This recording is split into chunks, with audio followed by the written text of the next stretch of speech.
பாஸ்கா 7ஆம் திங்கள் முதல் வாசகம். நீங்கள் நம்பிக்கை கொண்டபோது தூய ஆவியால் ஆட்கொள்ளப்பட்டீர்களா? திருத்தூதர் பணிகள் நூலிலிருந்து வாசகம். 19ஆம் அதிகாரம் 1 முதல் 8 முடிய உள்ள இறை வார்த்தைகள். அப்பொல்லோவை கொரிந்தில் இருந்தபோது பவுல் மலைப்பாங்கான பகுதி வழியாக எபேசு வந்தார்.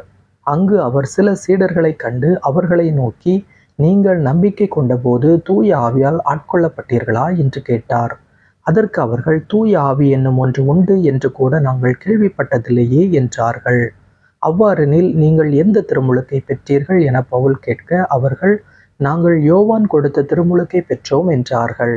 அப்பொழுது பவுல், யோவான் மனமாறிய மக்களுக்கு திருமுழுக்கு கொடுத்து தமக்கு பின் வரும் இயேசுவிடம் நம்பிக்கை கொள்ளுமாறு கூறினார் என்றார். இதை கேட்ட மக்கள் ஆண்டவராகிய இயேசுவின் பெயரில் திருமுழுக்கு பெற்றனர். பவுல் அவர்கள் மீது கைகளை வைத்ததும் தூய ஆவி அவர்கள் மேல் இறங்கியது. அப்பொழுது அவர்கள் பரவச பேச்சு பேசினர், இறைவாக்கும் உரைத்தனர். அங்கு ஏறக்குறைய 12 பேர் இருந்தனர். பின்பு பவுல் தொழுகை கூடம் சென்றார். அங்கு அவர் 3 மாதங்கள் இறையாட்சி பற்றி துணிவுடன் மக்களோடு பேசி அவர்களோடு விவாதித்து அவர்களை நம்பச் செய்தார். ஆண்டவரின் அருள்வாக்கு. இறைவனுக்கு நன்றி. பதிலுரை பாடல் பல்லவி. உலகிலுள்ள அரசர்களை கடவுளை புகழ்ந்தேத்துங்கள். உலகிலுள்ள அரசர்களை கடவுளை புகழ்ந்தேத்துங்கள். கடவுள் எழுந்தருள்வார், அவருடைய எதிரிகள் சிதறடிக்கப்படுவார்கள். அவரை வெறுப்போர் அவர் முன்னிலையில் நின்று ஓடிப்போவர். புகையடித்துச் செல்லப்படுவது போல அடித்துச் செல்லப்படுவர். நெருப்பு முன் மெழுகு உருவது போல கடவுள் முன் பொல்லார் அழிந்தொழிவர். பல்லவி. உலகிலுள்ள அரசர்களை கடவுளை புகழ்ந்தேத்துங்கள்.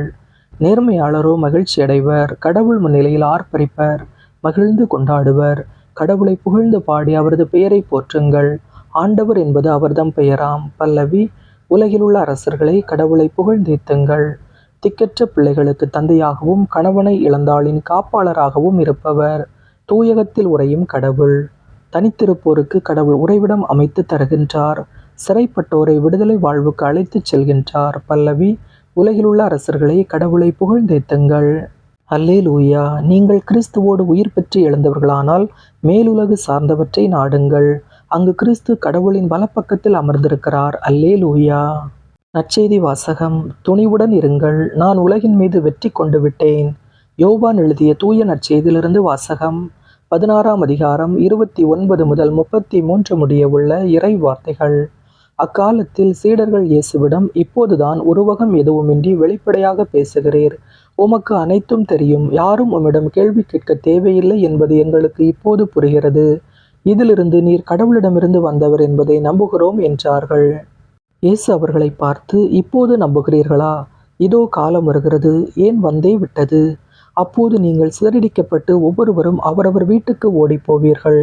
என்னை தனியே விட்டு விடுவீர்கள். ஆயினும் நான் தனியாயிருப்பதில்லை.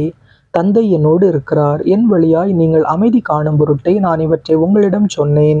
உலகில் உங்களுக்கு துன்பம் உண்டு, எனினும் துணிவுடன் இருங்கள், நான் உலகின் மீது வெற்றி கொண்டு விட்டேன் என்றார்.